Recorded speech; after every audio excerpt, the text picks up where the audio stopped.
in 1993. Went on to Virginia State University, and I transferred to Old Dominion University. I worked at the Sands Casino when it was there for 10 years as a slot attendant supervisor.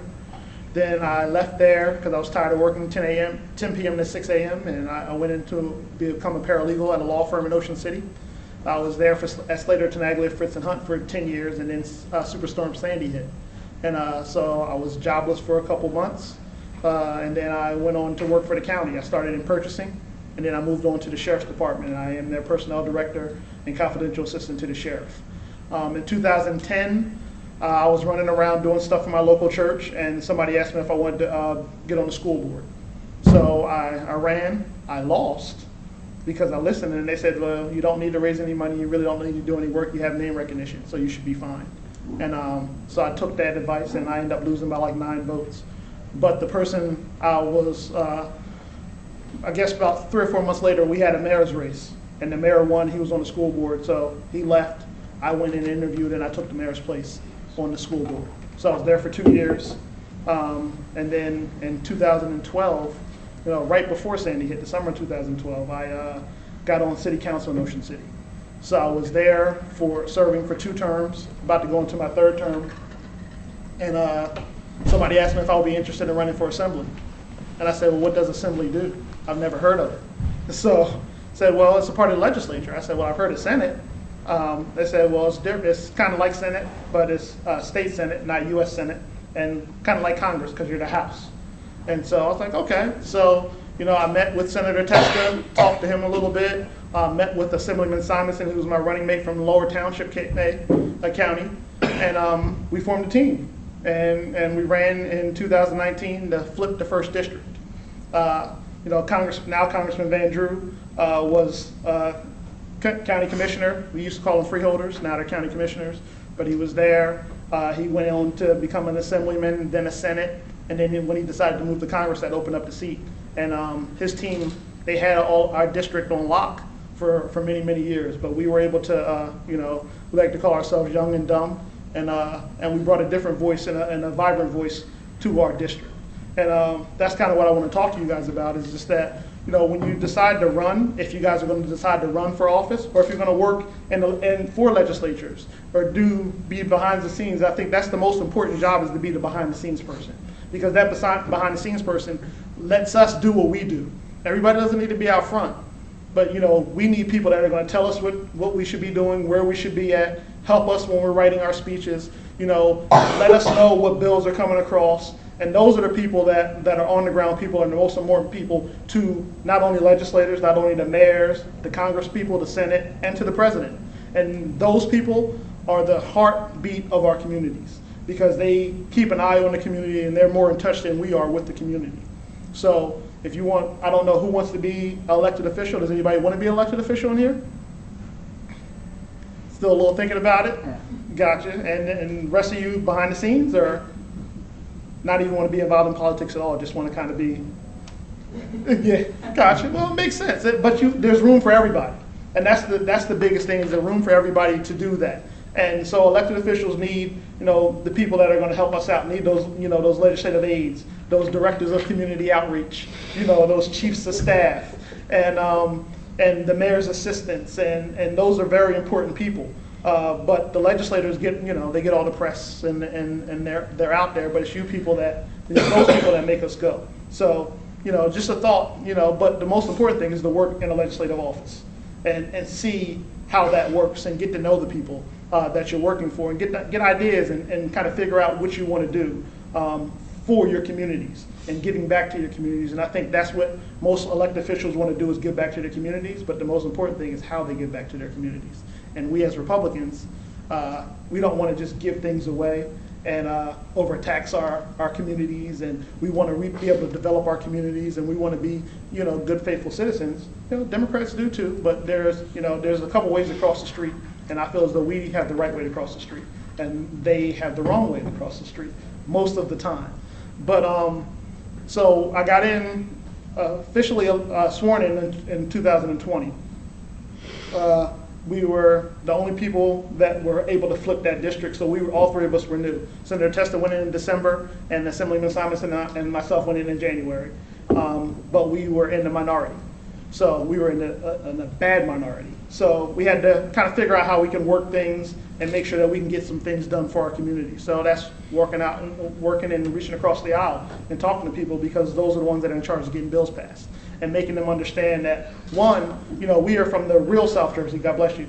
Like we like to say, we're from the real South Jersey. People like to think that Trenton is South Jersey. Trenton's not South Jersey. South Jersey is Cape May. South Jersey is Cumberland County. South Jersey is Atlantic County. South Jersey is Salem County. That's the real South Jersey, and that's we're always forgotten about. And I don't know if you guys know that, but Cape May County sends $605 million in tourism tax dollars to the state of New Jersey. $605 million every year. They get $4 million back to give back to their communities. Essex County gives $4 million in tourism tax dollars to the state. They get $6 million back to give back to their communities. So there's just a bad influx of people that just think that South Jersey can just give, and not get anything in return. And that's what the three of us are fighting for, to let everybody know that South Jersey needs to get some of this money back in return. Our boardwalks are beautiful, our beaches are beautiful, but we maintain them on our own with our own tax dollars. We should have some help and some assistance from the state to be able to do that, so we don't have to out-tax our residents, out-tax our guests, and cause them to think twice about coming, as opposed to just continually come. We have a great family, great residents, and those are the people that we need to protect and we need to encourage and keep them coming. So I'll get off my little tax soapbox for now. But so we went in, we worked it as best we could. We got a couple things passed, and people knew about us. And then comes 2022 when we're running for re-election. So we had to win beneath our backs coming out of COVID, which was a whole nother issue and concern that we had, is because we get elected, we go in and we have COVID, but they completely shut us down. It made sense for 90 days, maybe even 120 days to keep the state shut down. But after we figured out what was going on, then we should be able to respectively open back up. Cape May County had a plan that was wholeheartedly adopted by many other counties, and the governor just kind of sat on that, didn't even think about it, didn't want to safely open, and picks winners and losers of why you can go to a Walmart or you can go to a Lowe's or something like that, but you can't go to a mom and pop store. So COVID was not in the big box stores, but it was in mom and pop stores. Or COVID didn't come out until after 10 o'clock because you can be in the restaurant up until 10 o'clock p.m., but they had to close everything down because COVID was coming out that way. So but they force you to get a vaccination because they think vaccination is going to protect you, and they don't. People that were getting vaccinated were still getting sick and still dying. So there was no science behind any of the things that they were saying. They were just guessing and playing with people's lives and playing with people's livelihoods and closing stores and closing restaurants. And I can't go to church, but I can go to a liquor store. I can't go to an AA meeting, but I can go gamble. These things just don't make any sense. And that's not how you do things, and that's not how we should be governing. Everybody should be governed differently because everybody in the state is differently. So you have elected officials, allow them to, decide what's going on, what their community looks like, how their community should be protected, and that's what we are fighting for. And that's what you guys should fight for. Because, I don't know, where you're from? I'm from Howell. You're from where? Howell Township. Howell Township. I can't tell you what's going on in Howell Township. Like I'm sure you can't tell me what's going on in Ocean City. So I should come to you and ask you and say, well, what's going on in Howell Township? How can we help you out? How can we assist? What's going on with the stores and the shops and the buildings? Do you feel as though you can safely open? That's the conversation a true leader should be having with his community, not dictating, what should be going on, because everybody's different. Newark and Patterson are different from Glassboro and Ocean City and even Atlantic City.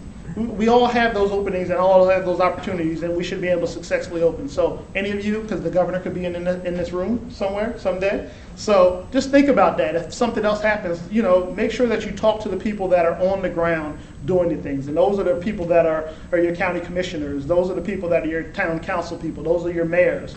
Those are the people that know what's going on in the communities, and I shouldn't be sitting up in my ivory tower telling people what to do. So, that's another thing you should think about, is those that are elected officials and those that are going to be working elected officials. Talk to your community people and don't allow anybody that's not from your neighborhood to dictate what's going on in your neighborhood. This doesn't make any sense. So when we got reelected In 2022, I was asked to become the minority whip. So this year I'll be the majority whip when we win and we take over and we get the majority in the State House. So, but I was fortunate enough to become the minority whip. So it's funny because the minority whip, you're supposed to be whipping votes and things of that nature, but it's hard to whip votes when you're not in the majority. So, you know, we don't have a lot of strength to pass a lot of different things. So you just kind of have to whip things on the other side of the aisle and talk to people that, you know, maybe have some little like-mindedness that you may have to try to pass some of the votes and pass some of the bills that we're thinking about. But we have noticed that they don't even give Republicans any consideration.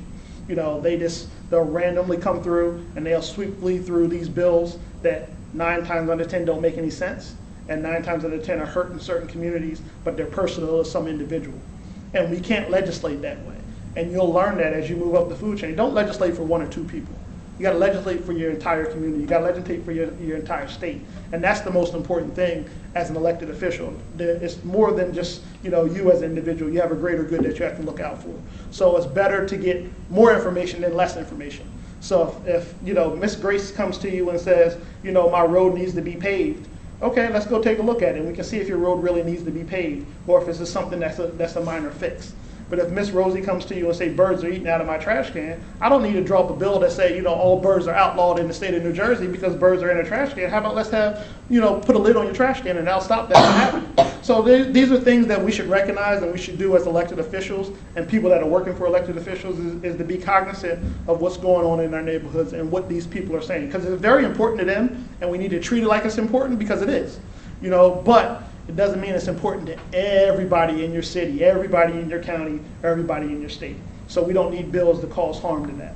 We don't need bills that, you know, say all police should not be talking to teenagers and police can't report to their parents. That just makes no sense to me. You know, none of you are parents, I don't think, but you have parents, but I'm sure your parents want to know what you guys are doing. So if you're doing something wrong, you know, and you get stopped by the police, they should call your parents and let them know that, hey, so-and-so did this, so-and-so did that. That doesn't necessarily mean that you're going to get arrested, but the parents should be knowledgeable if you're underage drinking and you're causing a problem. Because if you're underage drinking and nobody knows, and then you die, you fall out in the ocean or something like that, then there's a bigger problem. So police are good. You know, everybody's not great. You know, as you know, you have kids that you don't like that are in your classes, and kids that are terrible students, and you got terrible professors. That's just the way of life. Every cop is not perfect. Every doctor is not perfect. So we got to try to tool those out. But we don't legislate like everybody's a bad person. We can't do that. And that's what I hope you guys realize as you start to move on and move up the ladder, is that don't legislate like everybody's bad. You know, call the bad out when you see the bad, call those individuals out when you see those individuals, but don't legislate for 5 or 10 or 15 people throughout a state of 9 million people that we think everybody's bad, or a country. Because that's what we're doing now, is we're legislating for the country. You know, New Jersey has the best trained police force in the state and in the nation. New Jersey does. The police academies in New Jersey are unbelievable. And, you know, I'm a little selfish because I do work for the sheriff's office, but I know this. And if it was bad, I would tell you it was bad. But we have some of the best trainers and the best officers in the state. So we should not be causing more problems for them. Because now at this point in time, nobody wants to be a police officer. Nobody wants to be a fireman. Why? Because we're legislating them out. And that's just not the way to do things. Let's help them. Let's give them the tools to make sure they can be better police and that they can serve our communities better. And hire those people from our communities. And that's the other thing. You know, we can't have somebody from Howell, you know, come into Ocean City and tell them, you know, Ocean City people how Ocean City's run. He doesn't know. He's never been there before. But if it was somebody local to Ocean City, he knows. And he may know little Tommy and may give little Tommy a break if he's riding around or hits a lady with his bike or something like that. You know, these are things that we just need to be cognizant of as legislators. So just be careful and figure out how we can community legislate and not selfishly legislate and try to get 1 or 2 votes when we have a whole 9 million people that we need to be protecting and loving on and caring for. If we're doing on the state level, if we're doing on a local level, it could be 10, 20, 40, or 50,000 people in your local district. But those are the people that we need to be looking out for. And those are the people that we need to take care of. And just make sure if you're doing it, you have a vision. You know, you have a vision of what your community should look like. You have a vision of what your state should look like. Because without vision, you know, things are going to perish and things are going to go wrong. And you know, we have expectations, but to have an expectation, you got to have a vision. That vision will lead to that expectation and then show you what's great. So that's me on my little soapbox, and I'll gladly take any questions.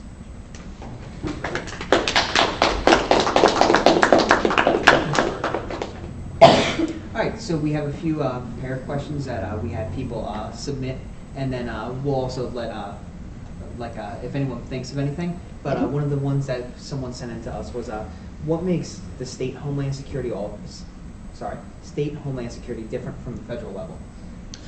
State homeland security it's more localized, so there's things that are particular to the state of New Jersey that need to be governed differently than on the federal level.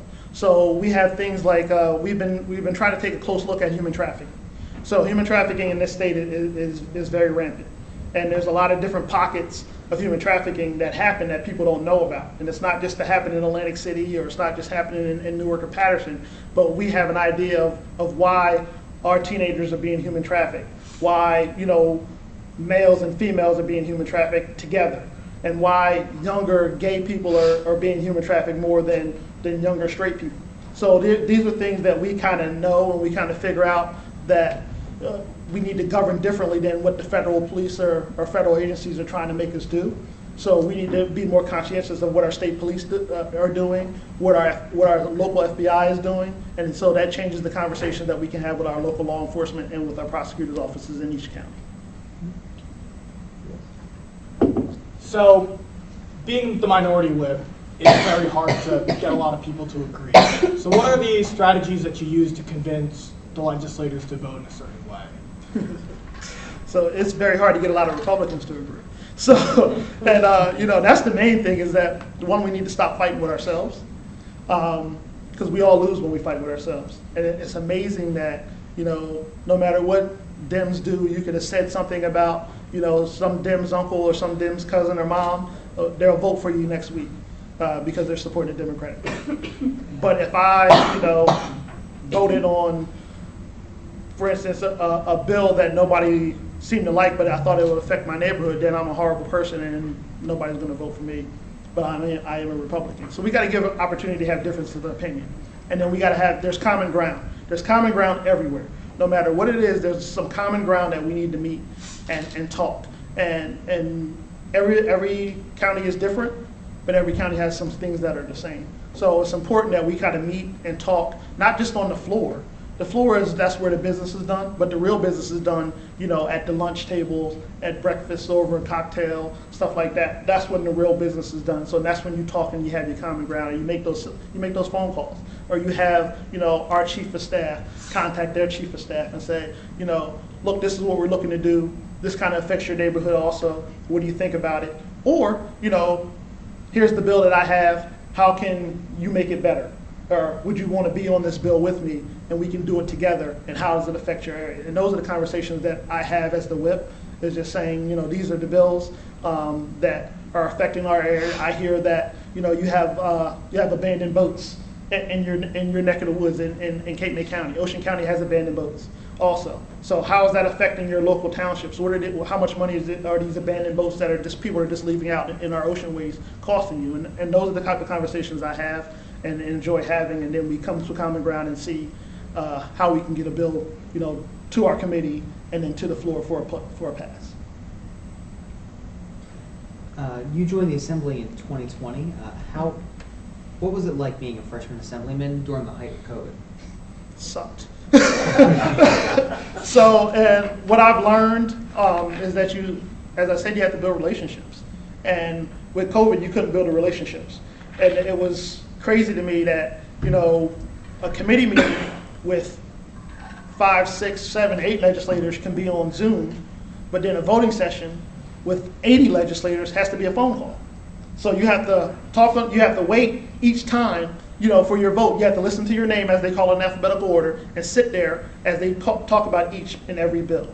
And so with technology, you couldn't build the relationships, you couldn't have any conversations, and nobody really knew who we were, and they could care less about us anyway because we were Republicans. So it just made it, 10 times worse than how it should have been. And COVID just kind of sucked. And it just allowed them to suck, the life out of us elected officials, us new ones, and the ones that have been there forever that want to do good. And the funny thing is that the Democrats never challenged what the governor was doing, even though they didn't like it. So there was many conversations. I can't believe he's doing this. I can't believe he's doing that. Then why are you supporting it? Why are you not standing up against it? And that's the thing. And we as Republicans, we'll call our governor out. You can ask Governor Christie. You know, he was called out many a times by many Republicans for the things that he was doing. And, you know, good, bad, or indifferent. So we have to hold each other accountable, and the Dems don't tend to hold each other accountable. They just vote their way and could care less, and they'll talk about it behind, you know, the closed doors. But COVID sucked. Glad we're, you know, pretty much out of it and moving on, and it caused a lot of angst, you know, with us first legislative district people. So your resume is quite interesting. In the 90s, you worked in a casino and then a sheriff's office, and now you have an important job in the assembly. So was there like one issue that got you like really set into politics, or like how did you get into politics? And do you believe that not being like a career politician has helped you in your role? The issue that I saw, I just wanted my community to thrive. And I saw ways that I could help by me being around in my community. So as I moved up, it allowed me to help more people, and my community just got bigger. So it went from, you know, being on the school board trying to help and trying to make sure the students got the same education that I got, going to council and making sure that my roads got paved. You know, there was back bay dredging that we needed to have. There was beach replenishment that we needed to have. I wanted to make sure that the flooding in our area, you know, got mitigated. So those things I was able to do. And now on a state level, I'm able to see more where the money's coming from and how the money should be applied, and help out on a bigger level for not just, you know, Ocean City, but now Cape May County, Atlantic County, and Cumberland County, even, you know, different parts of the state by the conversations that I had. So it helped out tremendously that I'm moving up. And what also helped out is that, you know, I'm not a career politician. You know, I'm dumb enough to ask questions. And being dumb is a good thing, because you can ask questions and you learn. So I don't think I know it all. I know that people are more smarter than me and will always be smarter than me, but I have the gift of gab, and I can talk my way around a lot of different things. But, you know, I rely on my staff for a lot of things. You know, Melanie is a very smart individual, and she helps me out a whole bunch. You know, Anthony Carter, our chief of staff, is another smart individual who helps out a whole bunch, and just gives, you know, a non-political, you know, I don't know how to say it, just a younger person's point of view, I would guess I can say, and things of that nature, and it helps. It helps out a whole lot. So it's good to not be a career politician, and I would never want to be a career politician, and I don't understand how people are 80 and 75 and 70 years old and still out there walking around, or barely walking around. Because if you ever come to Trenton, you'll see that most of those 70, 80 years are barely walking around. It's people like you that are doing all the running around and holding their hand and making sure they can get to the car and driving them around. That's horrible. That's horrible. Go live your life. You've been doing it for 10, 15, 20, some of them 30 years. Some of them have been there longer than I've been born. And it just makes no sense. You got to have fresh voices and fresh ideas, and things change all the time. And it's time to change. I'm not saying that I'm in favor of, you know, of term limits, but I can be talked into it, because people shouldn't be 75 and 80 years old and running for government or freaking president. That just makes no sense to me. It's just not justifiable. So no, I'm not a career politician. I'll never be one. And just keep moving. We need people like you. We need to have, I call it a bench. You know, you got to have a bench, and you guys are the bench. And you guys are going to be the ones that are going to replace us and take care of this state. And that's the most important thing. So you can put me out to pasture early, and I'll be happy about that. All right. We're going to open it up to the audience for questions, but before that, we're going to ask you the most important question. The one question we ask all of our guests, no exceptions allowed. Does Central Jersey exist? No. Thank you. Thank you. I told you you'd be a good guest.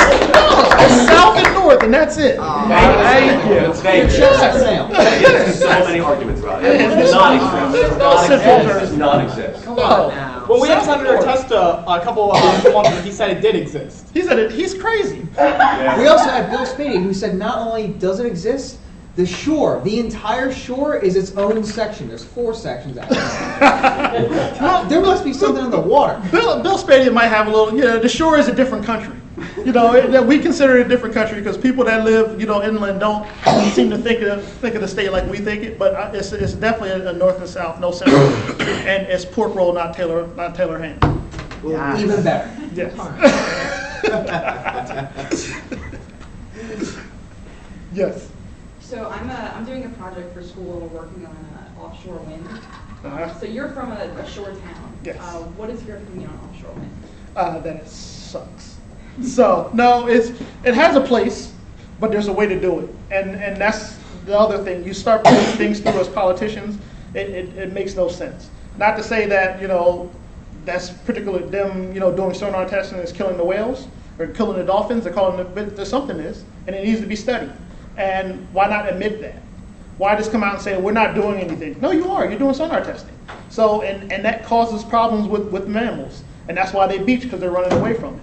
So we understand that, and laymen's understand it. Just look into it and see what's going on. That's all we ask.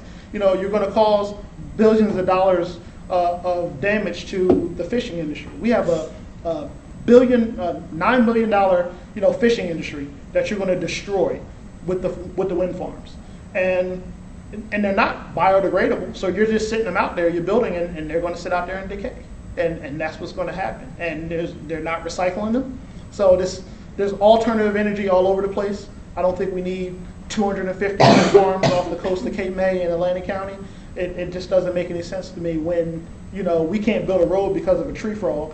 So they'll stop all the tree frogs are endangered. So there's one right there laying eggs. So we can't build a road there that can save millions of lives, but we can kill mammals and cause all kinds of other things with the wind farms. I think it's just a money grab, but that's our South Jersey opinion.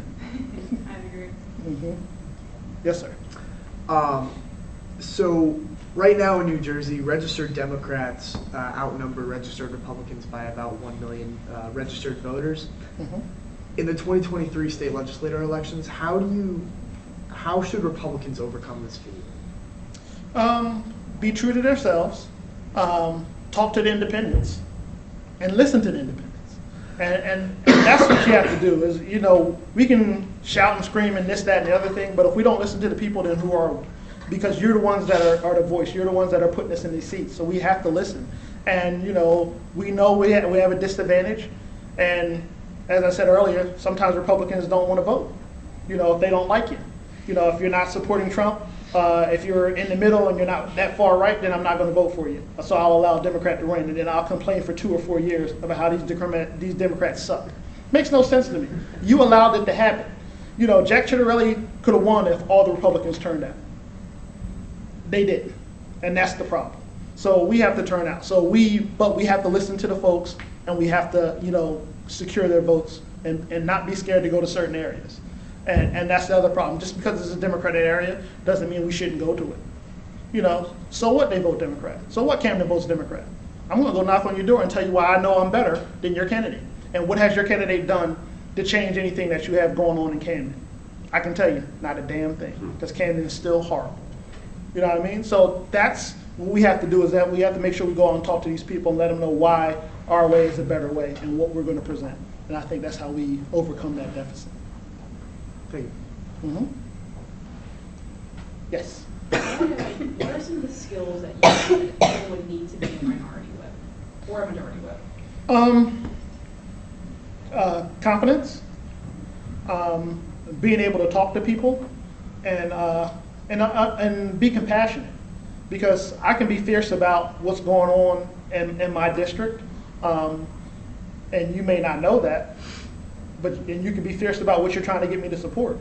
But you need to understand where I'm coming from and why I want to vote a certain way, and then we need to be able to negotiate. So you got to be able to bend a little bit. You got to be compassionate, and be strong in your convictions. And if you can work that way, you can work across the aisle. You can work with everybody in your caucus. Thank you. Mm-hmm. Yes, sir. So something that gets coined is being a trustee representative versus a delegate representative. Trustee being following more of your own opinions, delegate being following the opinions of your constituents. There's a balance between the two. Mm-hmm. How do you balance going off of your own intuitions versus what your voters put you there for? You have to trust yourself, so to speak. You would have elected me for a reason. So trust that I'm going to do the best thing for, our community and our state. And that's the trust that you have in me. You didn't trust it to the other guy, you trusted it in me. Now, that doesn't mean we have to agree. Your girlfriends and boyfriends, guys don't agree all the time. You don't agree with your parents all the time. We need to understand we don't need to agree 100% of the time. We don't. I can have my opinion, and this is why I think, the sky was red, and you can have your opinion why you think the sky is blue. We can agree to disagree, but it doesn't mean I hate you. I shouldn't have to dislike you because I feel a certain way, and I think that's the control that we have as far as being, I'm more of a delegate than anything else because the people did elect me, and I have to listen compassionately about what their concerns are. But other people feel as though their opinions are the right opinion, and that's the way it should go, and this is how it should be done. And those people don't necessarily have long, careers or campaigns. Thank you. Mm-hmm. Yes. Sorry. No, you're good. Why do you think people are so scared to vote against their party? People in general, or Like when you go because you're saying that people don't really want to switch and vote against their party. Why are they so nervous to do that? People in legislature. No offense, Melanie, media. Wow. It's a media person. So, but because you don't talk to anybody, you just assume. For instance, when we were running in 2019, we were in Cumberland County. We were at this big event. Myself, Senator Testa, and Assemblyman Simonson, and we had a Republican tent. And some Democrats came over and were talking to us because we knew them. So we were just sitting there talking, having a good old time. And the guy came over, shook our hand. We had probably about a 10 or 15-minute conversation. And the guy said, "Oh, wow, I can't believe, Republicans are hanging out in a Democratic tent. I'm sorry, Democrats are hanging out in a Republican tent." And we're like, Republicans. And he's like, "What? You guys are Republicans?" It's like, "Yeah." And I said, we all Republicans. And he said, "Well, you're a racist." So wait a minute. So I just spoke to you for about 20 minutes. We were laughing and giggling and all this stuff. You find out I'm a Republican, now I'm a racist. It's because we don't, we allow the media to drive that. You don't know who I am. You don't know. The only thing you know when you see me is I'm a black man. And I can call that into question sometimes because somebody that looks like me can be a woman. Learned that very fast. That's going on it's scary. But, we have to have these conversations with people, and we allow media to drive a narrative. And they shouldn't drive a narrative that Republicans are racist, Republicans are all rich and white, and Republicans are this, and Republicans are that.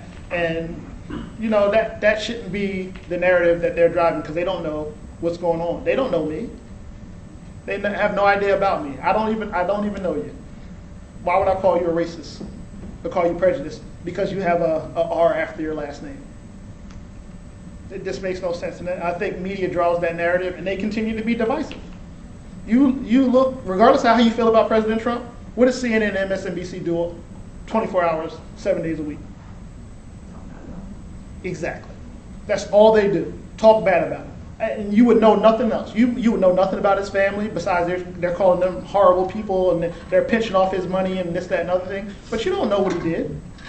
The media just drives that narrative. And President Trump hasn't been president for 2 years now. 2 years now. And they won't let him go.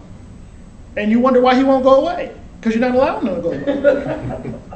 That's it. You're not allowing him to go away. That's your story. There's millions of things going on in this world. But you're consistently talking about President Trump. They're not talking about the fact that we're about to invade Syria. We got 40,000 National Guard that are training right now, that are about to go over there probably in the fall or early winter. You don't know anything about that. You don't know who's dying, who's being killed, and these men and women may not even come back. But they're not talking about that. They're talking about President Trump and some woman. And they want to put him in jail for that. So media drives the narrative, and that, you know, sorry. And by the about way, that. I do not disagree. Yeah, so. That's why I'm in the media. Yes, yeah, Somebody's got to say. correct.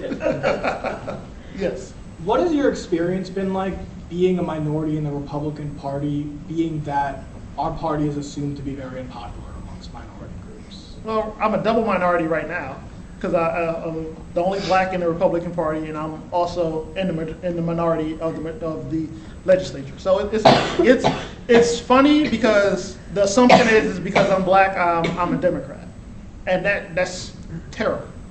It makes no sense. We shouldn't make any assumptions about anybody. But what I've learned is you know, as long as I work and I put in my time and my effort, you know, I gain the respect of the people that had the doubts. And that's the dumb thing that we have now is people don't want to respect you until you earn it. No, I'm going to give respect until you lose it. You know, that's how I was born and that's how I was raised. But people assume that, you know, assume things about you because you're a Republican. Don't assume anything. Because I can tell you one thing, Democrats didn't do anything close to what we're doing for our district. And they had the control for many, many, many years. And they've done nothing like we've done. Senator Tesla's a warrior. He's a fighter. He's up there every day, you know, yelling and screaming and hooping and hollering and stomping his feet like a child. But it's all for our district. And Eric Simonson and I are two little idiots following him doing the same thing. But we're fighting for our district. So, but the assumption is that, you know, we're all crazy Republicans. We're not. We're just young kids that are, you know, care about our community and want to fight for our community and see what's right in our communities. And that's what so we don't care if you're a Republican, we don't care if you're a Democrat, we don't care if you're independent, we don't care if you're black, white, Puerto Rican. You know, we don't care any of that. We feel as though, you know, our district's been overlooked and we're fighting for that. And that's the most important thing is that I've been taught is that I'm one of the overlooked people. And I feel as though what I learned being raised in Ocean City can resonate throughout this state. And that's what I take with me, and that's what I want everybody to know is that the way I was raised, not to say it was perfect, the way my community was, not to say it was perfect, but I think if everybody in the state did that, this whole state would prosper. And that's why I come from America's greatest family resort. Yes. So being on a college campus is kind of hard being conservative. It's a huge liberal presence, and sometimes conservative opinions can get drowned out in a lot of discussions. What's the best advice that you can give to young conservatives like us? Continue to talk. It's kind of like water torture. You know what I mean? Just little drops, boop, boop, boop, and then sooner or later it's going to break. It's going to break. And just continue to do it, but you don't need to wave the flag in their face and be boastful about it. You know, have those individual conversations, and it can be a slow build. And that's what I've learned is it's like, oh, well, you're not such a bad guy, you know, for a Republican. So you know it's an interesting compliment, but you know that's the conversations that we need to have is have those individual conversations. I don't know if your roommate's a Democrat or what, but you know that shouldn't matter. Just be yourself and be kind and show that, you know, we're not racist, you know, we're not all old and white. You know, we have caring hearts and we don't want to take, you know, our senior Social Security. You know, we don't want to do that type of stuff. We just want to make sure that there's a smart, efficient way to govern. And that's what we're about as Republicans, a smart, efficient way to govern. And that's what we need to progress in, and you can just do it by the slow short drops, boop, boop, and just dropping little pebbles, and they'll break. I guarantee you, they'll break. Thank you. Mm-hmm. Yes, sir. So first of all, I'm an international student, so I always have had like a conservative point of view towards a lot of things. And after I came here, my roommate he's a Republican, he's a conservative. I talk with him. And I just want like an opinion from you. About a thing that I've observed here, that a lot of people, like most of the people I come across, like they're not pro-nation. Like I guess you don't disagree with it. Like they're not pro-nation. They're most of them they talk like they talk against nation, against America. That is what I've come across. And a few days ago, I watched like a promotional video of a presidential candidate from the Republican Party. But he also mentioned the same thing, that most of the youngsters they talk anti-national stuff, and and they are like mostly surrounded by things which distract them. He also compared like American education system with other countries where they more focus on important things, but over here they mostly focus on, they're still confused with genders, a lot of other things that are not as important as other stuff. So I just want to know, because from where I come, people like, look at America as something next to heaven, honestly. Yeah, next to heaven. Like, that's one of the main reasons why I came here. Yeah, like to have a better future and all. But when I came here, I still see that people got confused with something which as little as gender and a lot of other things. Like they're distracted with a lot of small things. Right. And still, like when I also like I don't want to sound really weird, but I also face discrimination here because I'm brown and people just come like, why you guys come here and take our jobs? Honestly, it's something I faced. All right, I faced that in the capital of the country. Right. I just want to know that, like, why do you think that people in America, like at first they're anti-national, then they are still surrounded by things, they are not as important, and they are losing focus on things which are important and can have a better future for themselves? Great question, and I think one is selfish and clueless. Are a lot of people, because go to a different country and see how good you have it over here. And you know, and that's what they fail to realize. They've been nowhere. You know, they can go to the beaches, they can, you know, go around the corner and think they've been somewhere, done something. They've done nothing. You know, go to Jamaica, and not just the beaches in Jamaica. Go to Jamaica, be in Kingston, Jamaica, and see what's going on there. You know, go to some of these other far, you know, countries. Go to Russia, see what's going on there. You know, these are places where people want to come to America and live a better life because their life has been horrible, and they get treated horribly. But the people that grew up here have not been anywhere and don't understand anything and don't have any self-respect, you know, for anybody else's journey.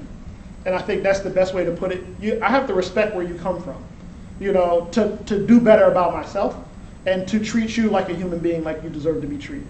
And we here, especially as we continue to get older and the shift has changed, is that, you know, they don't care about parents.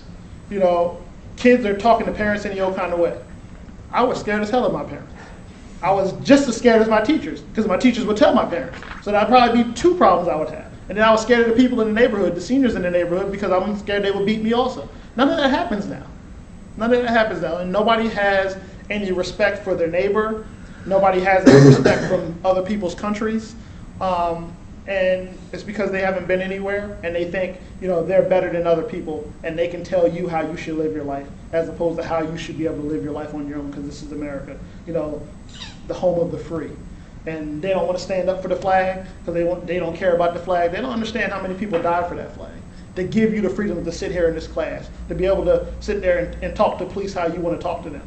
And that's terrible. And I don't know how we get, you know, try to get back, move the needle back that other way, where we start respecting people more and respecting our neighbors more. And I kind of hope it's with, you know, people like you guys sitting in this room and continue to have those conversations and show that, you know, people with brown skin can work with people with white skin, can work with people with yellow skin. And we can all get together and we can all love on one another and, you know, and respect your culture. And if I respect your culture, then I'll respect you and I'll respect your parents. And I can go to anybody's house because I love to eat. So I'll go to anybody's house that's willing to cook for me, and I'll try your cuisine and I'll enjoy it, and we'll go from there as long as it's not seafood, because I don't eat seafood.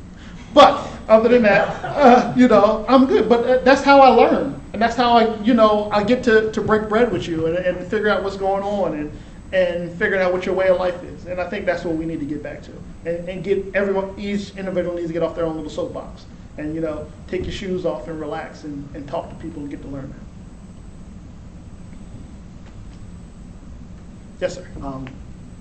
A lot of politics nowadays is like doom and gloom. We've talked about it a lot tonight. But what's the one thing that gets you out of bed every morning and enjoys your job, if you do enjoy your job? I love my job.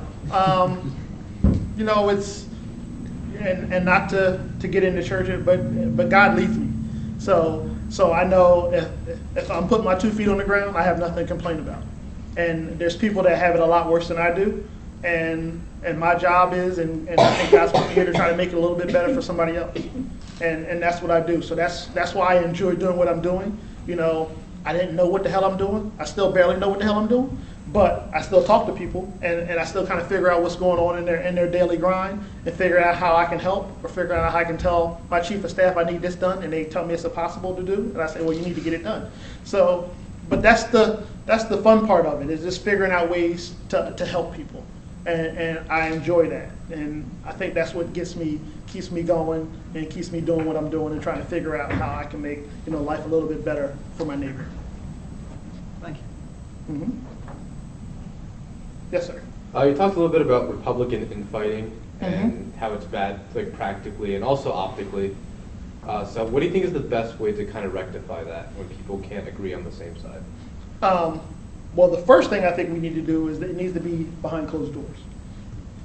So we don't need to be calling each other out, in the press and in the papers and in TV and all the other stuff. If we have a disagreement, let's me and you talk and settle the disagreement. That's number one. Number two is respect for each other's opinion. We could be raised differently. We could come from different neighborhoods, but let's respect each other's opinion. And number three is let's keep Democrats from winning. They win because they agree. They can go through a primary and not care, what's said or what they do or who they spend money against. But guess what happens, after that primary come November? They're voting for one another. And they're going to continue to vote for one another. Republicans, they get all high and mighty. And it's like, we can fight it out in the primary, and I may not have said anything bad about you, but you decided to run against me. So now you're a horrible person, I'm not going to vote for you. But that your vote counts as 2 votes to the Democrats. So that makes sure that's almost guaranteeing that they're going to win because you're not supporting me. Because you didn't like it that I decided that I thought I can run for this office.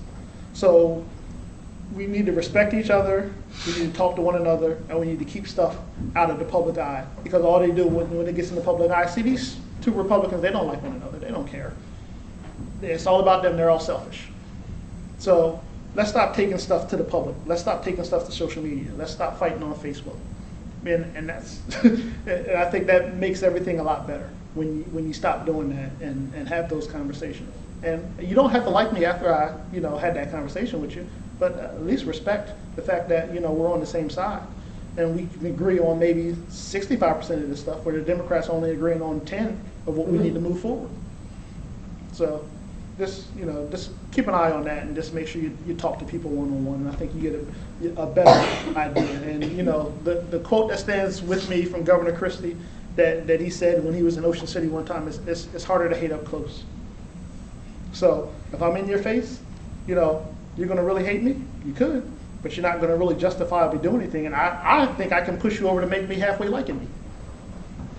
So that's it. If that answers your question, I guess. Yeah, thank you. Yeah. Yes, sir. You talked a lot about helping your constituency and the community and New Jersey at large as part of your job. What do you think is the greatest impact you've made on someone as an assemblyman? Wow.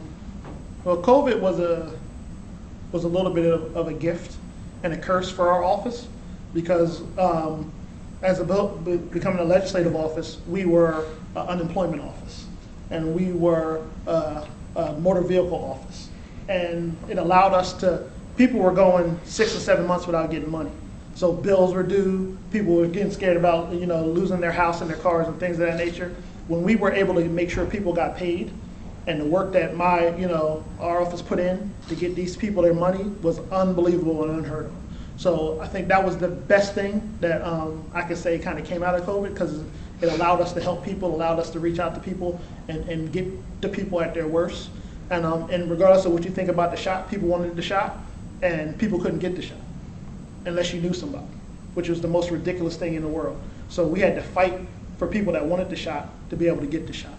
And that helped. And we created some bonds and created some good relationships by being able to reach out into our community more than what we would have if we were just elected and there was nothing that happened. So I think that was the best thing, is being able to reach out to that community for those probably 2.5, almost 3 years of dealing with COVID. Anybody else? Yes, sir. All right, this is more of a general question, but I remember in the 2020 election, I wasn't able to vote then, but there was a lot of talk of New Jersey potentially flipping red, which is obviously completely unheard of, could never happen, but it will one day happen. How soon do you think that day is? Well, my hope is that it'll happen in November. So that's the hope. It's just a matter of, again, we're fighting each other, and it's bothersome. Where are you from? I'm from right here. I'm Gloucester Township. Gloucester Township. Okay. Yep. So, are you familiar with what's going on with the Republicans in your district, in this district? Yes, there's actually we went out to, I forget the name of the event, but it was like this little place at a park. We were going around in a circle. There was like a whole bunch of tents set up. It was just like community type stuff. There was a more or less a club for Republicans. They met up every once in a while at the beginning and end of every month. And I've been trying to get out to their events, and I've been keeping in touch with few of their members. Yeah, and so they're fighting. Yeah, you know, they're fighting, and it's bad. They're calling each other's names and all kinds of stuff like that, and that's horrible. Yeah, and we need it. We need the district. We finally have really all of South Jersey, and now we're creeping out into Camden County and all that other stuff. But we have 3 new elected officials, and 2 of them like one another, and the other one is just out. And it's sad because it was a Sweeney. They beat Sweeney. They beat Sweeney. The Senate president, they beat him, and 2 years later they can't get along. And the money's still there, so they're still going to come back. It's not easy to win, but when you win, it's defending it. That next election is going to be the problem. And it doesn't help that you're fighting with one another. Yeah. And I tell you, Eric, Mike, and I, we don't like each other half the time. We talk about each other, but we love one another, and we know what our battle and our cry needs to be, and we will never, ever destroy anybody's character individually out in the public. We will never do that, ever. And we know that the 3 of us need to be together in order for us to be successful, and that's what Republicans need to understand. The 3 of them need to be together to make this thing work and to make the state where it needs to be. You have no idea what will happen if we can flip that legislature. No idea. Governor Murphy can go with his bad hair and start running for president. Because nothing's going to happen. He's not getting any of that stupid stuff done. Nothing. But we need to stop fighting amongst ourselves in order to get that done. Yeah. Just to comment on that real quick. I'm like one of the only younger people in that club. I'm like 18 years old. So they're all in their roughly 40s and all middle age. And I feel like I see the infighting happening a lot with people who've been following politics for a longer period of time. So I can't help but think there was like some divergence at some point. I'm not sure if it's just like new generation versus the older generation type thing. But I feel like I noticed the infighting happening a lot with the older generation, while I see the newer generation on maybe even platforms like Twitter, something like that, calling for Republicans to stop fighting amongst each other. And it's because they're scared. Yeah. The older Republicans are scared. They're scared to give up their seat. They want to be those 80 and 90-year-olds sitting in their seat and thinking it's right. And you gotta, sooner or later, you have to give to the younger generation. You have to. And also, don't be scared to talk to people. And it shouldn't be all about power. And that's the other thing, is they want the power. They want the name recognition. They want to see their name in lights. They want the license plate with the AS1 or the Senate 1, and they can drive around their car and park wherever the hell they want and not have to worry about getting a ticket. That can still happen if you retire, and that can still happen. We should be talking to you. There should be more than, how old are you? 18. 18? There should be more than 1 or 2 18-year-olds at a Republican event in that district. We need to be embracing you, especially if you're a college student and you have the voices of everybody here. Those are the people we should be listening to and embracing. Not to say that you need to be in power or you need to be the president of that club, but we should be listening to you and holding you up so you can be prepared in 4 or 5 years to run that club, or to run for mayor, or to run for school board, or to run for county commissioner. And those are the type of people that we need to be encouraging, and not just allowing to fight for our own right and say, I'm in power and this is my thing and you're not going to take me off. I'll leave when I feel like leaving. You can leave when you feel like leaving, but let's build our bullpen up and encourage people to keep on coming. I have another question. Mhm. So in the state legislature, to get anything passed, you need 41 assemblymen, 21 senators, and then the governor. Hypothetically, let's say this November, the state legislature flips and goes Republican. What do you think is going to be the biggest obstacle now as majority whip to get the governor on board? That's a very good question. It's just the legislation that's passing, he's going to want to have his imprint on, and that's going to be the problem. Is even the stuff that he signs now, he has his people trying to pick and choose, what language should be in there, who should be represented, or anything like that. But we have to hold his feet to the fire, and he would need to understand that nothing's going to come to his desk, unless he's going to do it in an executive order. And how much executive orders are you going to do? Because the Senate, we can stop it. You can stop that. So he was able to get his executive orders through with COVID and all that other stuff because he had the majority. We flip it and we get the majority, he's gonna have to be an executive order. And he's halfway paying attention anyway. It's Tammy that's running the state, it's not him. So his wife is running the state, he's got bad hair, and he's looking to try to run for president. And that's what we're dealing with. So, but if we're able to get the majority out, I'm sure, almost positive that it's gonna be executive order heaven for him. Yes. If we can secure a majority in the legislature, what do you think should be the first priorities of Republican-dominated New Jersey? Tax relief, take care of our schools. School funding needs to be revamped. And then also just making sure that all his crazy policies are rewritten. That's the third and final thing. Give our police back the power that they have. Make sure we're taking care of our seniors. Finally, get rid of COVID. That's still on the books, so we're still operating as COVID still exists, which it does, but it's not, the thing that we should be worried about. So I just think tax relief, make sure our schools will get fully funded, and start, getting rid of, amending some of those crazy bills that he has, or that he has signed.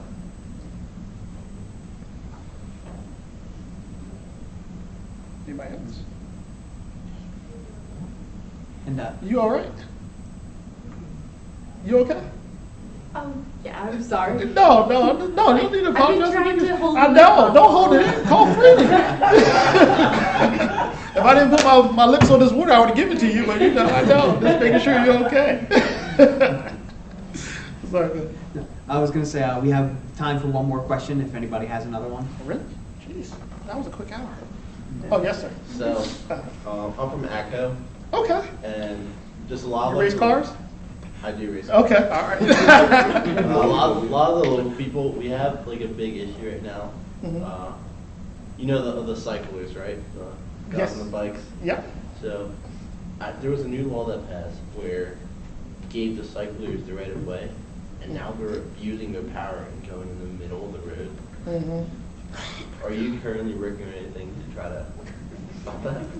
I'm currently not, but it's interestingly enough, somebody came to me about doing something about the powered bikes, because they're up on the boardwalks, and the people like to ride the boardwalks. Walk the boardwalks, and they're up there, and the kids are just like all over the place. But it's funny that you say that, because Ocean City needs to be a bike-friendly community, but bikes they're not friendly to the cars. And they need to understand that me hitting you is going to hurt worse than you hitting me. And I don't know how we get that, get to people to understand that, because pedestrians are the same way.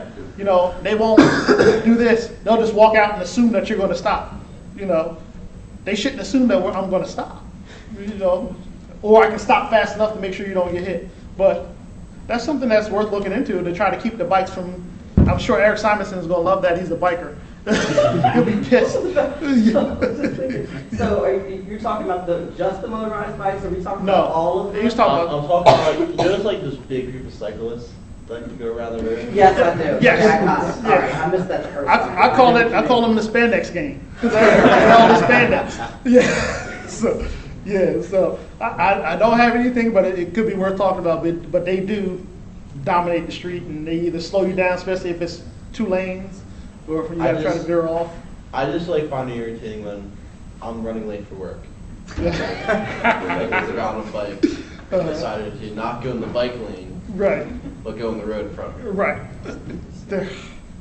I'm with you. That's good.